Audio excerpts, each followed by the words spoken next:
Yes. Yeah. It's open. Good afternoon. So much. It's great to see you all here. I'm Leslie Stein, Director of the Government Law Center.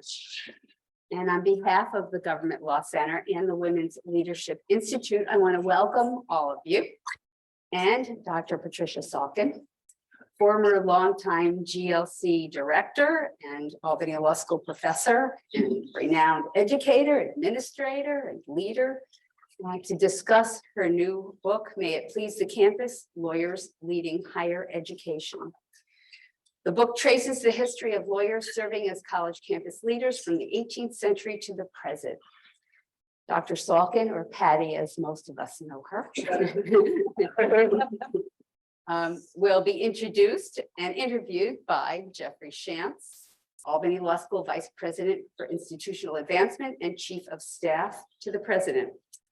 Jeff, I'll refer to him by his first name too, holds a Ph.D. in Higher Education Administration and Policy Studies and has served in academia for over 25 years. I think you're in for a real treat. And following the interview, I invite you all to a book signing and a reception in the East Foyer.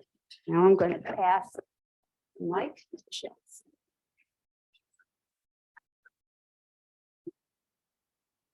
Okay.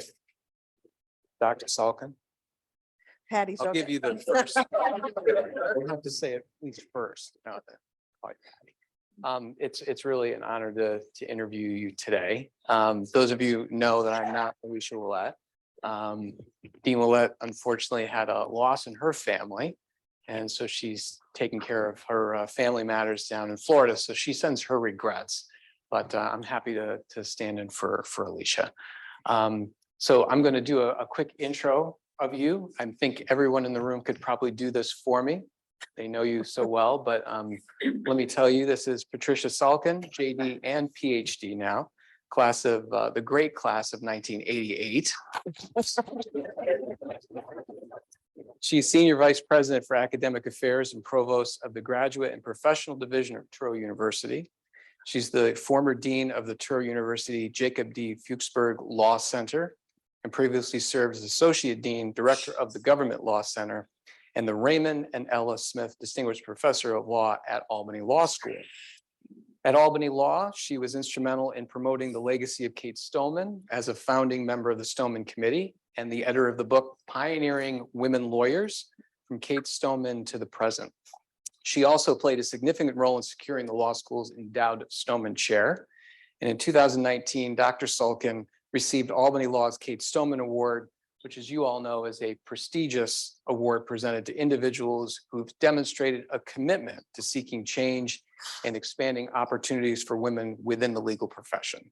And today we're here to talk about her new book, May It Please the Campus, Lawyers Leading Higher Education, which was published by Touro University Press. Dr. Salkin, Patty, nice to have you here. Thanks, Jeff. And congratulations on the completion of your PhD. We were talking just briefly, you did a talk to faculty about 3 years ago, and I actually sat in on it when you were kind of grinding it all out. Right. And doing some initial research on it. I spent some time workshopping it here and I appreciate the feedback from the faculty. Thank you. So let's just start off with what made you interested in writing a book about lawyers leading higher education? So in order to get into the PhD program, this is probably not very exciting, but in order to get into the PhD program, I had to pitch what my dissertation would be on. And the motivation for wanting to do the program was to start to move my scholarship in other directions, not instead of, because most of you know that I'm never going to get rid of land use. But I wanted to make room for higher education leadership because that's sort of where my path has taken me. And I knew that in keeping up with the land use stuff, I probably wouldn't voluntarily make the time to do it. So I needed a little bit of the discipline. So this seemed like a good opportunity. And it was the first PhD program in creativity in the country at the University of the Arts. And I just thought it would be cool to be in the first cohort. And then thinking about creativity, I'm thinking that's what lawyers are. That's what we do.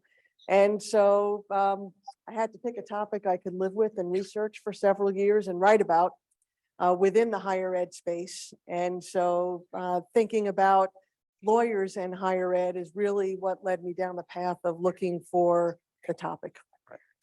So this book is just full of, and when you all buy the book, you'll see there's just so much data about lawyers who served in the roles. And you, like any good PhD student, you've added to the literature for sure, because no one's really done it before in Right. any depth. So how'd you go about finding all these people? You have pages and pages of who they are and where they worked and all that good stuff. Yes, it was crazy because I came up with the topic just reading, like many people in higher ed administration do. Inside Higher Ed and the Chronicle of Higher Education have a daily morning newsletter that goes to your email. And there's always a section about comings and goings of people, you know, who's being appointed, who's retiring, you know, or stepping down. And I was noticing that there were a lot of lawyers that were being appointed as university presidents. And when I first started seeing this to pitch the idea for the dissertation, I thought, you know, okay, you know, I have a list of about 30. So, you know, maybe there's 50, 60, 70, you know, and so when I started the program, the list was small, and then I had to go and do the data collection as part of the work. And unfortunately for me, but fortunately for the book, nobody had collected the data. And so there were a few articles. There was one in Forbes. There was an article in the New York Times that mentioned a couple of lawyer presidents and made like a passing comment, but it was only about the 2 or 3 that they mentioned in the article. And so I went to ACE, which is the American Council on Education, and they do every 5 or so years a survey on the American college presidency, and they collect all kinds of data. So I made a data request to them for specifically the presidents who responded to their surveys who were JDs, and asked for that data. I asked for them to identify who the presidents were and what schools they were from, because that would certainly help. And of course, they're not a public entity. So what did I get back? We can't share most of your requests. What we could tell you is the percentage of respondents who said they had JDs, and we could give you some aggregate data if you make some other requests about other characteristics of those JDs, like, you know, male or female, or other demographic information, race and ethnicity. They could tell me if they had other degrees besides the JD, but they couldn't tell me the names of the presidents, and they couldn't tell me the schools because they thought that that was confidential information from their survey. Their survey goes to 1,600 college and university presidents, but there are about 4,300 Carnegie classified colleges and universities. So not wanting to take the easy path, I got on the websites of all 4,300 colleges and universities and went to look to see who the current president was. Then many of the schools, but not all of them, had histories of who the past presidents were. Those schools that did, I looked at all those websites, all those bios, read the bios to see what degrees those presidents had, and that started to develop the list. Then it was lots of internet searches and looking at, you know, some of the large universities that have been here for a long time that list their notable alumni, and going through, some of them had sections on alumni who were in higher ed.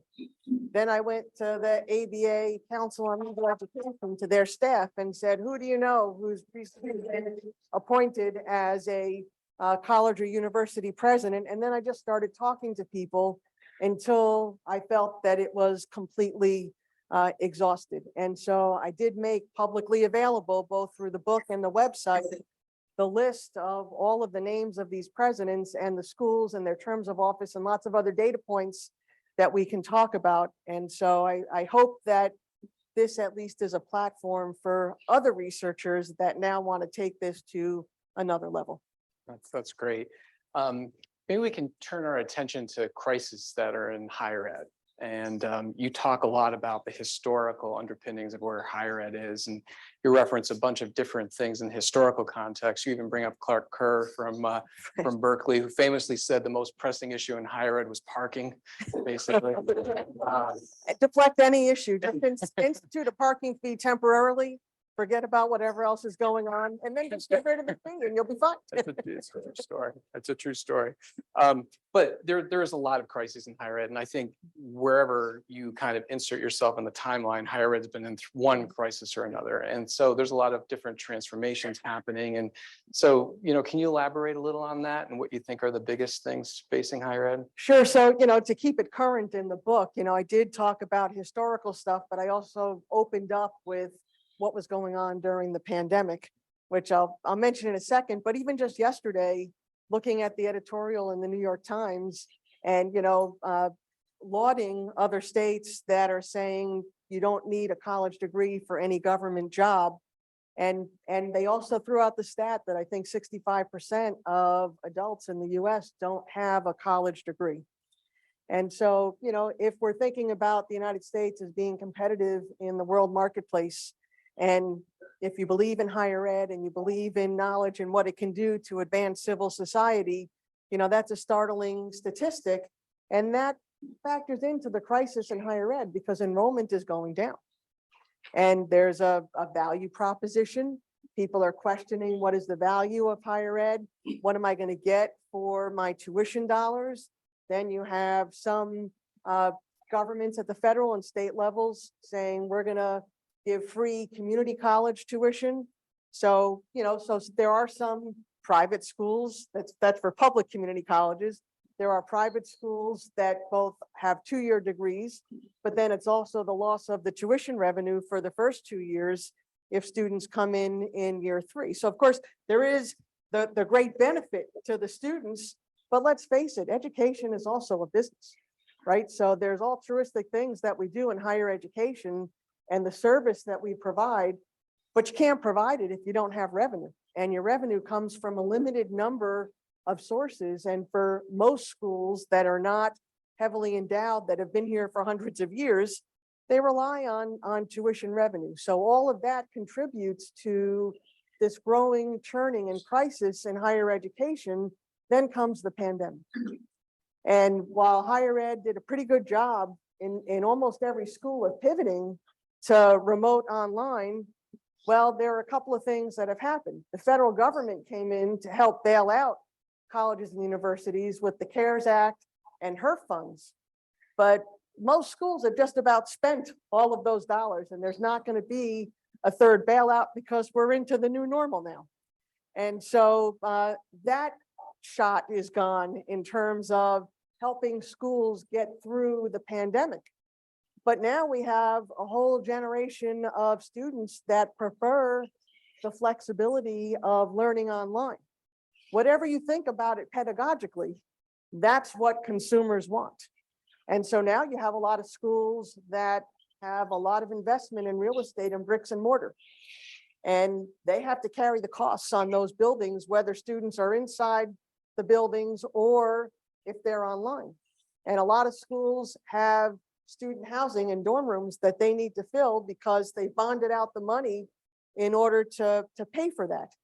And then like the parking fees and then events on campus and then the schools that are involved in athletics. I mean, they tanked in their budgets during the pandemic because there was nobody there to fill the stadium seats and there was nobody there to visit the concession stands and those are some of the other sources of revenue that universities use to budget on. And so, we sort of came up with all of these things all at once. And so while CARES and HERF funding helped, now schools are trying to figure out what are we going to do without that.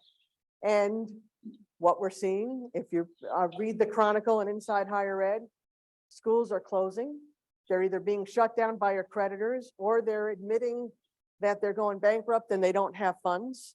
Schools are merging and being acquired by other institutions to very different legal actions that are happening. And so, I think those are just some examples of the immediate crisis that is facing higher ed today. Just curious, kind of building on that, when it comes to enrollment in the undergraduate, it does kind of feed into the law schools too. I wonder if I know this might not be part of the book, but have you given some thought to that? Because we're going to be facing a similar enrollment kind of issues as law schools. Right. And so, really in the last 10 years, legal education has been a roller coaster of, there was it really dipped.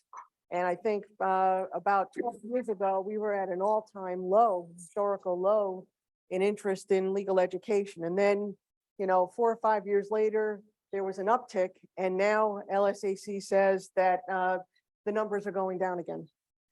But, and again, we're going to have fewer people in undergraduate, but of course, there's plenty of people if they see the value proposition of the JD. Right.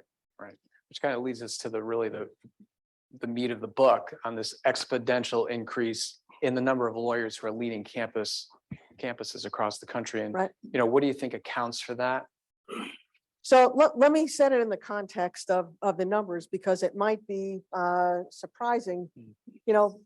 Back in the colonial era, when we were just organizing higher education in the colonies, and I'll just use this, the United States eventually, the presidents of those schools were either ministers or lawyers, because that's who was really leading and building society at the time. And then it sort of stopped as far as the lawyers and ministers went.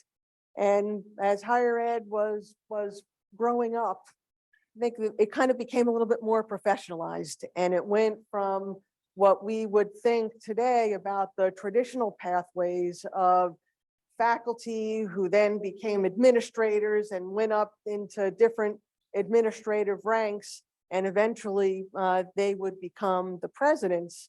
And we're not seeing that today.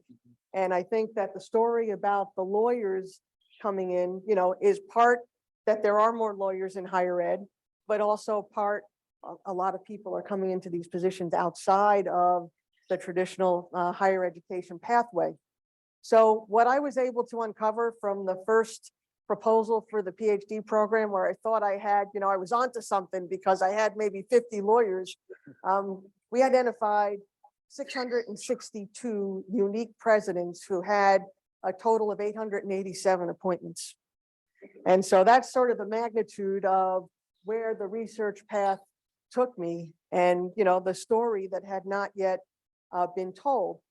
But the interesting thing is what's happened recently. So what has been the trend over the decades? And so, the data in the book shows in 1970s, total for that decade, there were 40 unique presidents who had 50 appointments, which just means that some of them were president at 2 or more institutions. By 1980, again, it wasn't that dramatic an increase. It went from 40 unique presidents to 44. 1990, it went from 44 to 71. 2000, 71 to 131. 2010, 131 to 252. And in the 2020s, we're only 2 years into the 2020s, and there's about 70 new lawyer presidents who have been appointed in the last 2 years. And so if you extrapolate that out, we're going to be, 350 to 400 by the end of this decade. And so I think, why this explosion? I think lots of reasons. No one thing. Certainly the rise of the regulatory state that happened in the 1980s. And like many other businesses and industries, not just higher ed, we're highly regulated by federal and state governments. And so I think that compliance has something to do with it. Things like the Higher Education Act, Pell Grants, the Equal Employment Act, Civil Rights Act, Title IX. I mean, the list can go on. I can give you like 40 different, statutes and regulations that higher ed just has to deal with on a regular basis, not even the one-offs or the once in a whiles. I think the rise or the interest in lawyers at first really started in the 60s and 70s with campus unrest, with the Vietnam War, with protests on campus, free speech, First Amendment rights. And then it also tracks the rise in legal education. And so if you think about it from the traditional path I mentioned, just to throw some numbers out, in 1931, we had 77 ABA approved law schools. 1951, it was 124. Today, we have 203 ABA approved law schools. But that's not even the interesting stat. If you think about faculty who then become associate deans and who then may go into central administration, what's that number? In 1947, there were 991 full-time law professors. By 2008, there were over 8,100 full-time law professors. So we have a lot more lawyers working around higher education and being familiar and getting involved. So we have more law professors, more associate deans, more deans. And then the interesting thing is, of all of the lawyer presidents, 177 of them were law professors. But the number is like almost 700. So about, more than 500 were never a law professor. And only 118 were deans. So more law professors became presidents than deans becoming presidents. And again, that's counter to what one would have thought in the traditional path. So, I think in concluding the answer, lawyers have business skills. We'll talk about that a little bit more, I think. I'm not saying that all lawyers make great presidents, but I am saying that they can be great choices and they shouldn't be dismissed. And I think that there are many campuses and many search firms who would dismiss lawyers. And I've heard this from candidates who are people who want to be candidates, who have not felt the warmth because they're told by the search firms that the campus is not interested in a lawyer. They want a traditional president, but yet all of these other campuses are more than happy to welcome them. So I really hope that the book sort of debunks that myth a little bit. Yeah, well, you referenced to the article or the book on, or the case study, I guess, on the successful future college president. It talks about the 5 skills that are needed. And it's fascinating because 5 of the skills doesn't reference some of the most important things. As a matter of fact, academia or academics was actually the least quoted or answered in the survey for college presidencies. So it's interesting. So in that context, do you think then that, I guess the answer would be yes, but you're thinking that campuses will continue to look for lawyers to lead their campuses in the future? I think some campuses will be open to the idea, but again, I think a lot of it is circumstantial. What does the campus need in any particular point in time? So, one thing that I noticed in the last few years, there were a lot of people appointed as campus presidents who had masters in public health or medical degrees, because campuses were worried about the pandemic and about the health and safety. And so I think that we're a little fickle, right? We look for what we need at the time. And, they always say it's the right person at the right time. And then, as it turns. Right, exactly. So what surprised you the most about your study of these? So my most exciting finding, and again, take this from where it comes. Now that the background here with the Government Law Center, I couldn't believe in studying and charting out different data points about all of these presidents. The overwhelming majority worked in government at some point in their career. And so it sort of led me to think about, and I wrote a short piece about this for the ABA, what is it about government lawyers and the skills that government lawyers have that makes them desirable candidates for campus presidencies? And so, in some cases, and you see this in the headlines, and it's not just for the lawyers in government, but the non-lawyers as well, people that are big name in public office. get appointed to lead campuses. And so, most recently, Ben Sasto in Florida, but there have been 4 governors who were lawyers who were appointed as campus presidents, and 2 were successful and 2 maybe were not as successful. There have been many members of Congress that have been appointed as campus presidents, and then a lot of local officials. And, one of the things that I found from the lawyers, a lot of them did judicial clerkships, which maybe says something about their academics when they were in school.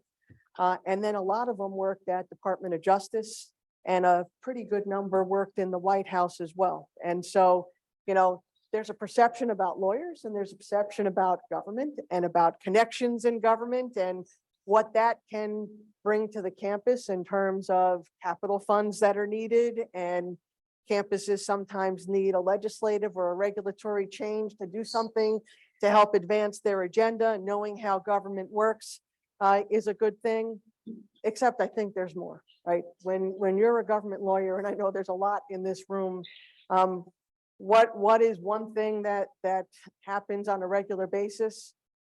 You wake up in the morning and you look at the headline and you say, got to deal with this today, right? And it's nothing that you planned for, but that's what the crisis of the day is.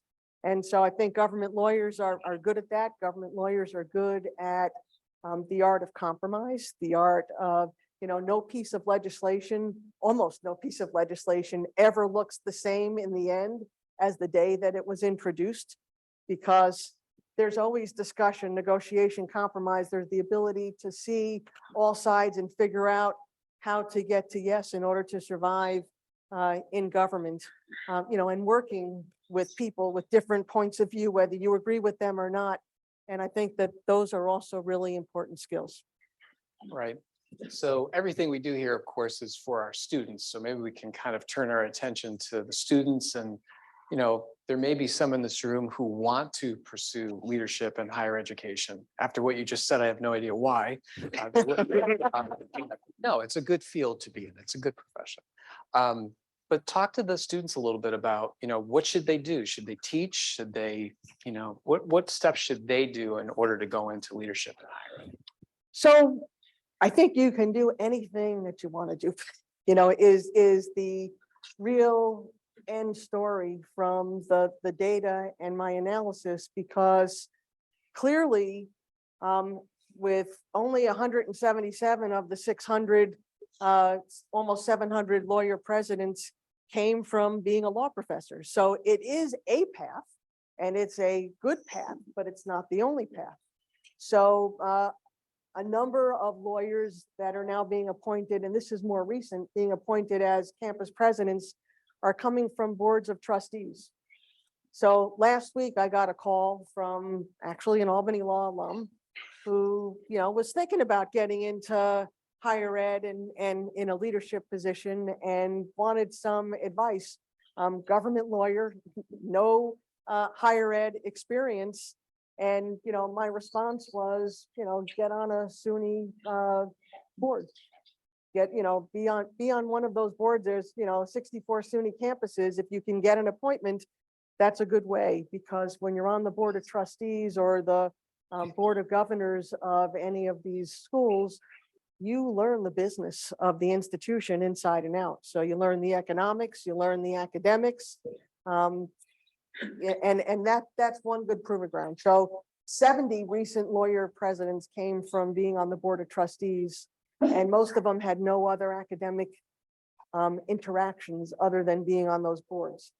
Another trend, 68 recent lawyer presidents were from the general counsel's office at a college or university, maybe not the one that they became president of, although sometimes yes. And so, how do you get those in-house counsel jobs?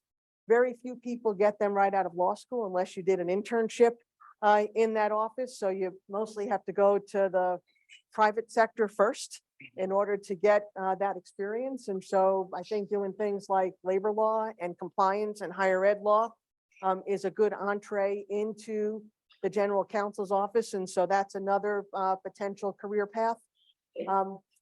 I also found a trend in people who were vice presidents for institutional advancement. and doing fundraising and community relations and sometimes government relations. And more lawyers are getting those roles in higher ed. And again, that's also a transferable skill set for the university because you're known in the community and you've got the visibility internally as well as the chops externally. And then I would say the last few years, there's been an increase in the number of positions for vice presidents for diversity, equity, and inclusion. And I predict because of Title IX and other laws and regulations, some of those positions are going to lawyers, not all, but more may. And I think that that's going to be another stepping stone to the presidency because they're high visible positions on campus. Yeah, I'm just curious. I mean, this book is a bit on leadership. So, what do you feel makes for a successful leader? So I don't think it's any one thing, but I'll give you my list. Okay. I think that good leaders need to have authenticity. I think you have to have integrity. You have to have passion for what you're doing. It can't just be a job, right? It has to be, you have to believe in higher education. You have to believe in the mission of the campus or university, and you have to live it. You have to walk the talk in order to get other people to go along with you. They're not going to do it just because you have the title. I think you have to be a good listener. You have to be a good communicator. And those are skills that we instill in our students on a regular basis. You have to be willing to spend the time and energy with all of the stakeholders because everybody wants to feel special and everybody, wants to be important. And in order to move any college or university, you need everybody to be with you. And so, if your school is athletics, going to the games and riding the bus with the students or the fan bus and, doing things, not separating yourself because, you're over here as the president, but really being a part of the community. And, very important, surrounding yourself with excellent people. And excellent people means people that are competent, people that will tell you when they disagree with you so that you could have that conversation and understand why ultimately the president gets to make the decision, but you can't surround yourself with people that say yes all the time without any pushback because you might be making mistakes. And people that have a good work ethic, again, in terms of how you're building your cabinet. And then I think at the end, you just can't take yourself too seriously. I mean, in this day and age, the students more than ever want access to the dean. They want access to the president.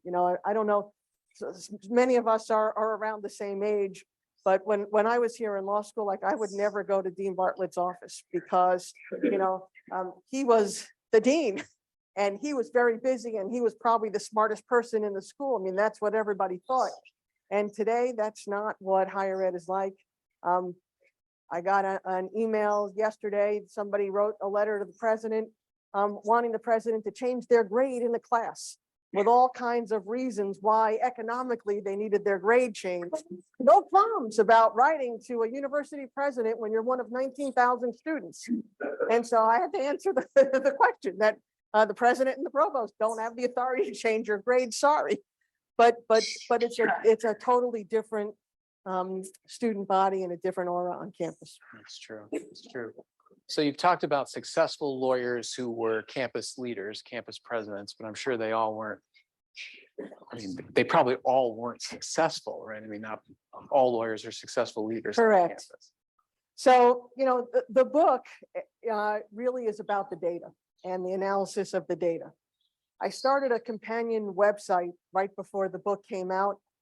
So my shameless plug is it's lawyersleadinghighered.com. And on that website, it's got a blog, and 2 or 3 times a week, I post stories about the lawyer presidents, which, are not really in the book. And so I find the human interest side of this a little bit more interesting. So, from those that weren't successful, I'll just give you a few examples because there are many. Donnell Malloy is still the chancellor at the University of Maine, but and he's the former governor of Connecticut. He's already had 2 votes of no confidence by the faculty. David Boren, who's the former governor of Oklahoma, becomes the president of the University of Oklahoma, but he gets embroiled in Title IX investigations. He's forced to resign and totally go apart from any connection to the university. He's an alum.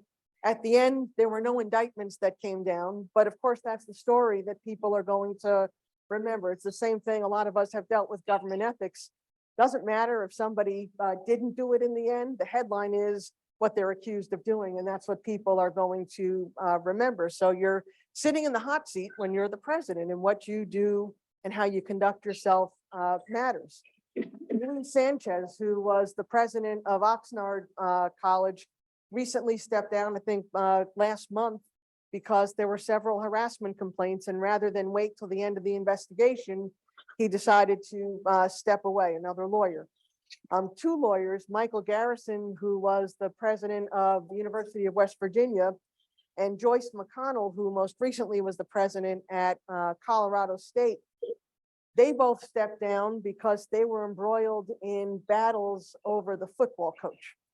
So when you are in Division I football and your teams are on TV and all of it's big dollars and a big deal. And that is another place where people that want to stand based on what they think legally is the right thing and morally is the right thing, you have another group of constituents who care a different way about athletics. And then, most recently, just another law dean who nobody really knows the exact extent of what the issue was, but David Yellen from Loyola was the president of Marist College, and he stepped down pretty quickly, and nobody said why, and he's back to deaning again, and he moved on. And so that was just, that was interesting, because I think a lot of people thought that was a great match and would be successful, but we don't know exactly what happened there. But the list can go on. So those are just some examples of people that, you might think would have it all and be successful, but it didn't exactly pan out the way that they would have wanted. Right, right. Full disclosure, I'm a Marist College graduate. Later about. So stand by for some questions. We're going to turn it to the audience in a little bit. So hopefully we have some questions to ask, but I do want to talk about women leadership. This is a women's leadership initiative, co-sponsored or co-branded event. So talk to me a little bit about, how genders played a role, women leaders. We have a women president at Albany Law School. So I wondered, what you gathered from that research. Yeah, so two things. I just want to say that for the numbers that I threw out, I did not include the private independent law schools because they all obviously have lawyer presidents, and it would skew the data. So I did give that as a disclaimer in the book. And I did put a chapter in about women lawyer presidents, and I basically told my committee, because I didn't pull out any other group for a specific chapter, but I said, hey, gender, it's me. I have to put this chapter in, even if you don't want it, I'm doing it. So, it was interesting. There have been of about the 700 lawyer presidents, only 96 have been women. And then I looked again at the decades, and it's not going to be a surprise if you follow women in the legal profession. So in the 1970s, there were 3 women lawyer presidents. 1980s 5, 1990s 10, 2015, 2010s 57, and so far in the last 2 years, 25 women lawyers have been appointed, new appointments. So the overwhelming majority of the women presidents had academic experience. Many came from government, like Jamie Studley, who some of you know was the president of Skidmore, and she had worked in the White House and the U.S. Department of Education. An increasing number of the women are those campus general counsel and members of the Board of Trustees, as opposed to law professors and law deans. That's sort of their entree into academia. So the first woman, to set it in context, the first woman non-lawyer president was appointed in 1871. Her name was Frances Willard, and she was president of an all-women's college. It wasn't until 1925 that a woman, again, not a lawyer, got to lead a coeducational institution. And it was Emma Elizabeth Johnson. And she got to be president because her husband was president and he died. You know, something like people that take their family seats in Congress, you know, or in the state legislature. That's what this one reminded me of. But it wasn't until 1976 that we had our first woman lawyer president. And it was fascinating. You know, many of you probably know her name, but may not have known that she was a campus president. It was Frances Tarleton Sissy Farenthold. And she was a big feminist. She became the president, the first woman president of Wells College, which was an all-women's school. But many of the all-women's schools had men presidents because women, you know, weren't thought of qualified to be campus presidents, lawyer or not. She graduated from the University of Texas Law School in 1949. But it wouldn't surprise you. Again, the story is the same for so many. She took a hiatus and didn't practice law so that she could raise a family. And she doesn't come back into the legal profession until the 1960s as what? A government lawyer. So she is on the, she's working for the city Human Rights Commission. Then she becomes the first woman elected to the Texas House of Representatives. And in 1972, Gloria Steinem nominates her from the floor of the Democratic National Convention to be the first woman vice presidential nominee. She doesn't get enough votes because we know that it was Geraldine Ferraro later, but she had that distinction. So in the Texas legislature, she fought for things like civil rights, to raise the reimbursement rates for and aid for welfare recipients. She was the co-sponsor of the Texas Civil Rights Amendment. And my favorite anecdote is that she was a member of the Dirty 30. The Dirty 30 was a coalition in the Texas legislature that was advocating for accountability, transparency, ethics reform, and open government. And so, you know, I think that as we track, you know, I track the data from the ABA census of lawyers. And, you know, as we see more women in law school in the 1970s and then in the 80s, and today, you know, it's 50-50. And sometimes at some schools, it's a little bit more than 50 in a given year. You know, where as more women get into the profession and get into leadership roles, I suspect that that number is just going to continue to increase. Great. Okay. Let's open it up to the floor here. And who has a question for Patty? Young man over here. You're lying, aren't you? This is Dr. Jerry Belinsky. I graduated from Cornell Veterinary College, and during the middle of my career, I decided I wanted to become an attorney. So I asked for the LSAT. They sent me the sample questions, and I'm still a veterinarian. Like a couple of things come to my mind as you were discussing advancement. Do you think it's a good idea to be involved in politics? Well, I think that it helps, you know, in terms of background. So, you know, one of the things that campus leaders have to do, administrators have to do all the time is worry about town-gown relationships. You know, and I think about my days at the university at Albany and student housing off campus and parking off campus and, you know, relationships with students voting in their college community and how you're going to deal with the mayor's office and how you're going to deal with the county. And then there's also funding that goes not just through the federal and state government, but also through the local governments. So I think, you know, having a little bit of background in how government works is a good thing.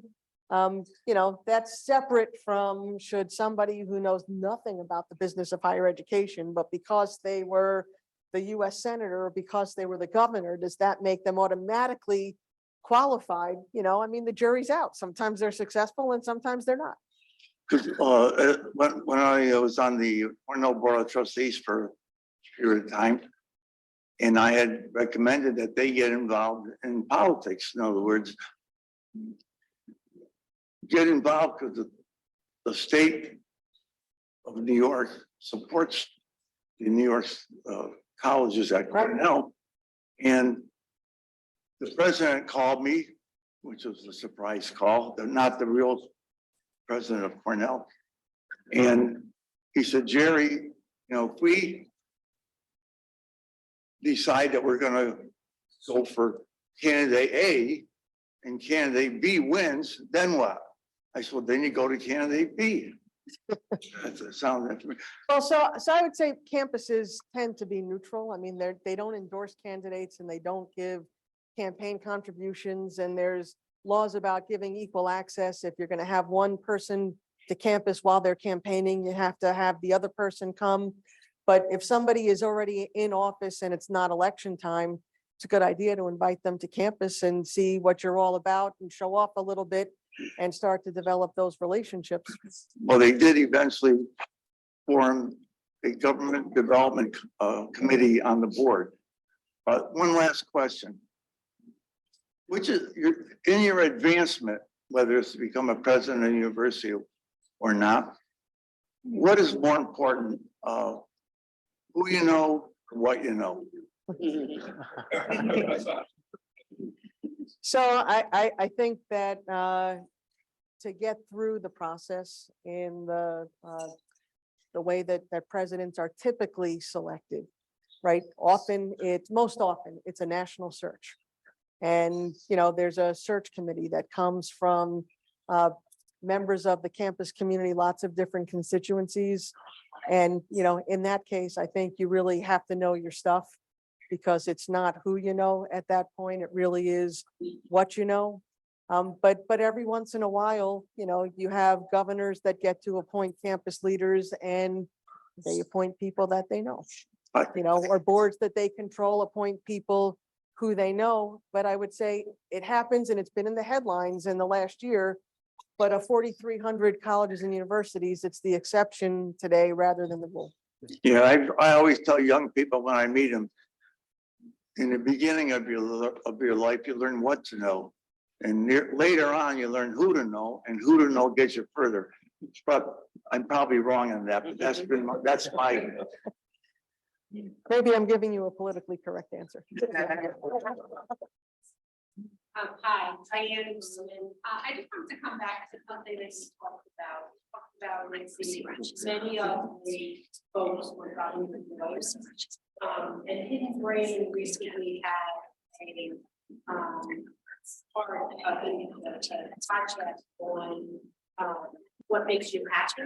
And there was a psychologist who something a report that he did, which is basically 2 years old, about lawyers, and that it was finding that lawyers who were ultimately happy had been government lawyers, but that the majority of students who went to law school in an idealistic way actually were finding themselves going away from what they went into. So they might have gone to law school hoping to be in the public service, but then they did well and got sort of following the shiny object of the money and going to a law firm, and then had to come back to sort of their base.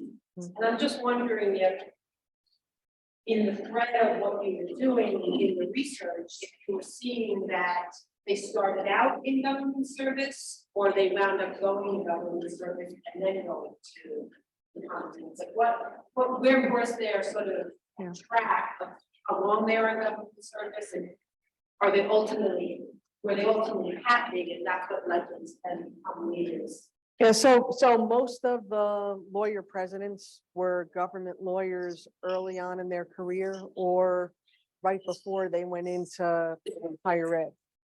But most of them had not been in private practice and then in government.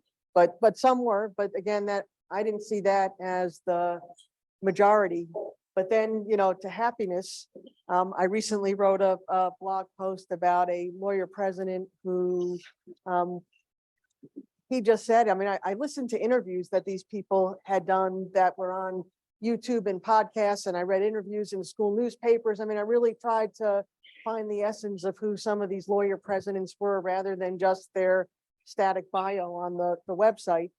And there was, one guy who said, ever since I was a kid, I was a swimmer, and his father took him to Yale University to the swim meets. And he was just enraptured with the architecture and the idea of a college campus. And, by the time he went to college and law school, that's where he felt comfortable. He's interested in the architecture and the sense of place, but also in the campus community.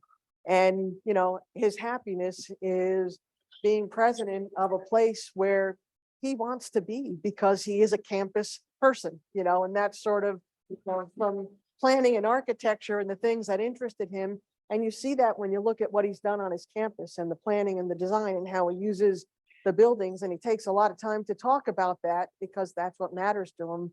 And that's what makes him happy. You have a lot of stories that it sounds like you've collected a lot of stories in this book. Do you have a favorite one that you want to share? So the stories are not in the book. The stories are on the blog on the website. Your committee But- wouldn't have allowed you to put it in the book, right? That's right. They said you have to finish the book. Don't keep going down some more. But let me just share a few little tidbits of some of the stories that you can find, on the blog. I think one of my favorites is Anthony Appel, who was the president at Franklin and Marshall College for 6 days before he resigned. And so why did he resign in 6 days? He was a member of the Board of Trustees. Remember, I said trustees is a pathway. And apparently the Board of Trustees summarily dismissed the president without faculty input. And then the board appoints one of their own, who was also an alum of the school, to be the president. Well, the faculty, those of you that are faculty members here, the faculty goes crazy. And how could the board do that? And so they write to AAUP, which is the union for faculty members, and they create all kinds of protests, and they write letters. I mean, I read the letters in the student newspaper, and he's an alum of the school. And I think this is a good sign of lawyer leadership also.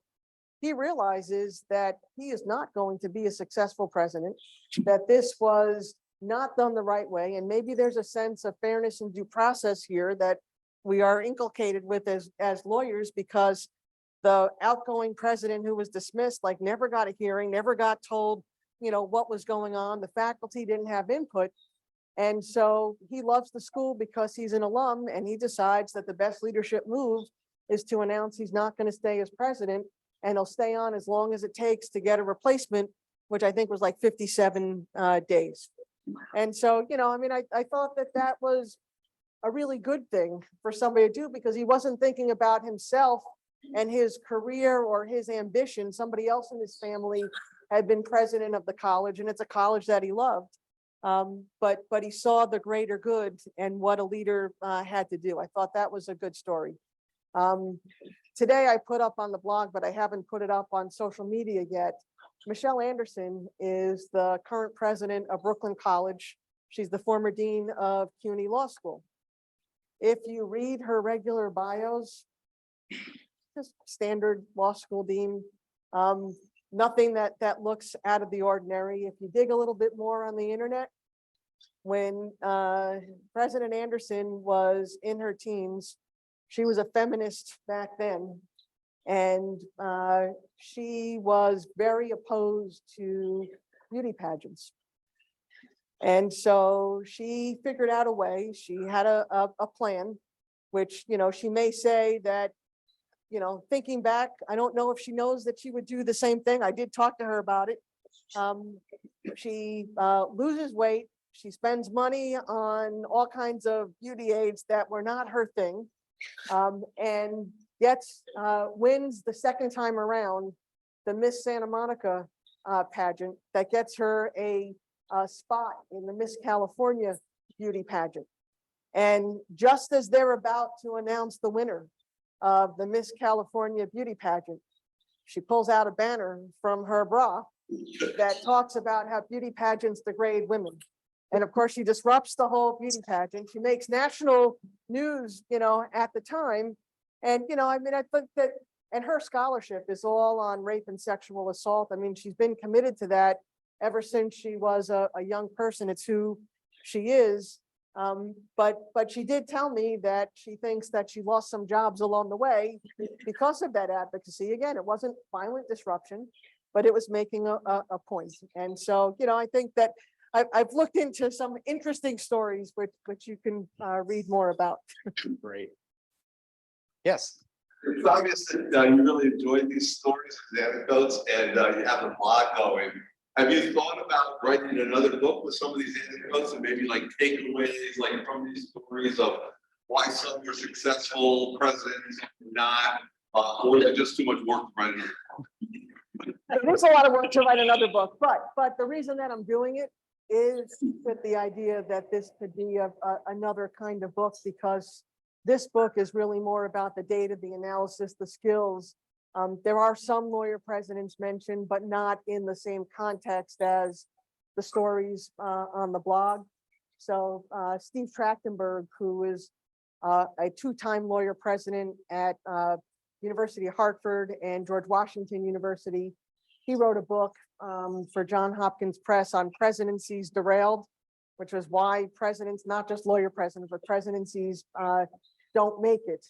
And Steve was one of the people on my dissertation committee. And so he's encouraged me to, like, in another book, not the dissertation, tell these stories, because I think that's what makes it interesting. So the blog is a way to, again, discipline myself to do the research on these people, a couple a week, and tell those stories. And it's not different from, I know I have some land use friends in the audience. I do the Law of the Land blog because I have to update New York zoning law and practice and American law of zoning every year. And I can't sit with 300 land use cases, once or twice a year and go through all of them and be able to update the treatises. I have to do it a little bit at a time. So I put them for free on the blog for everybody, and then figure out a way and where they go and are placed in the treatise for lawyers.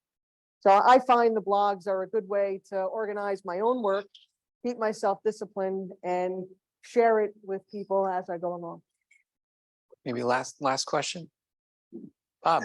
Yeah, is there any correlation between control of the university and appointment of lawyer president? I think, is it more often public, private, or religious control institutions? So that's a great question, and there's a lot of data in the book on that, because, and let me just tell you, as part of this, the data points in the book, if you're interested. I look to see the lawyers who are appointed at public schools, private schools, community colleges, HBCUs, and religiously affiliated schools.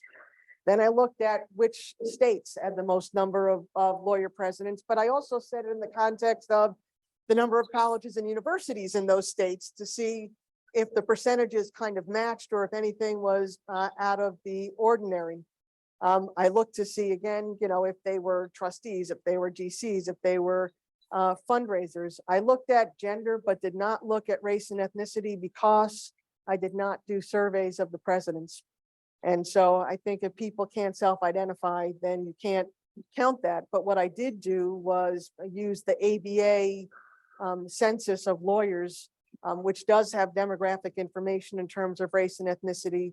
And I paired that with the ACE data that they shared on the race and ethnicity of lawyers to see if it was tracking with the ABA census of lawyers in the profession, and it was pretty close. And so, again, just lots of different data sets and data points. I looked at where everybody went to law school to say, doesn't matter where you went to law school. Albany Law School has 3 lawyer presidents, just by way, of mentioning. And you can look, I think almost every law school, not everyone, but almost everyone has somebody who was a lawyer. So it's not that you had to go to an Ivy League law school, but I compared the numbers to also the top 20 law schools by US News and World Report. Whether you believe in US News and World Report or not anymore, that's another topic of the day, but trying to cut the data that way. And I also looked at what degrees besides the JD that they had post-bac, and a growing number have MBAs as well. Do you have a question? Yeah. I was actually going to ask almost exactly the same question. Is it public, private? Doesn't matter what level, what type of university or college it is.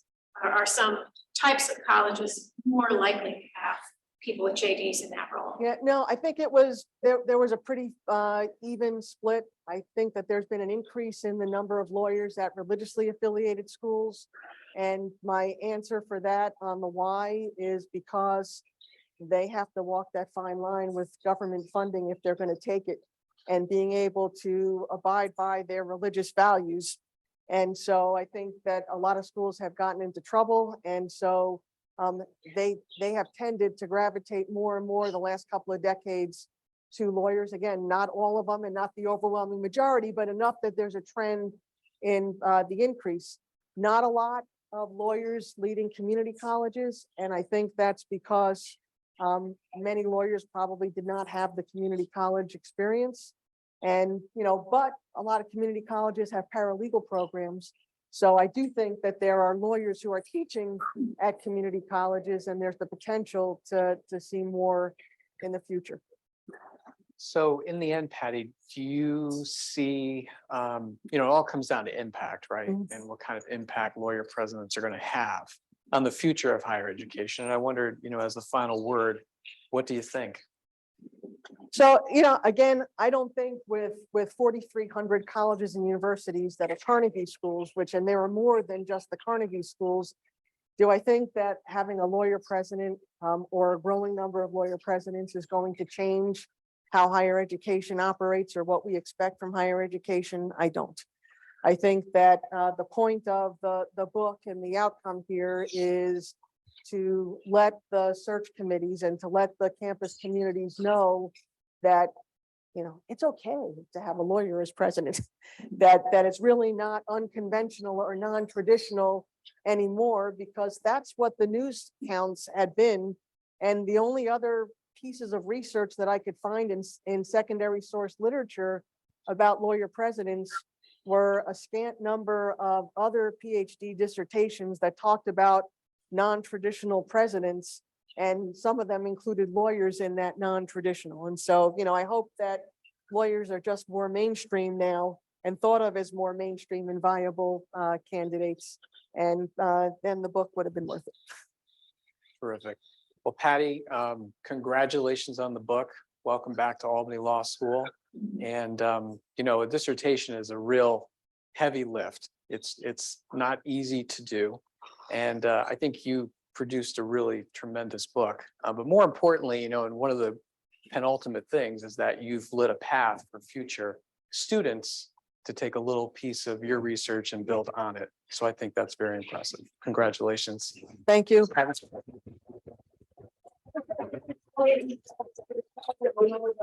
some of you probably aren't really that interested in the topic, and I appreciate you coming out to be supportive. And I want to thank Judge Stein and Patrick Woods for agreeing to do this, and Dean Willett, who you heard unfortunately can't be here, and Jeff and the IA staff. Thank you very much for the opportunity.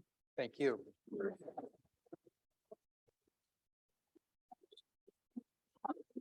It's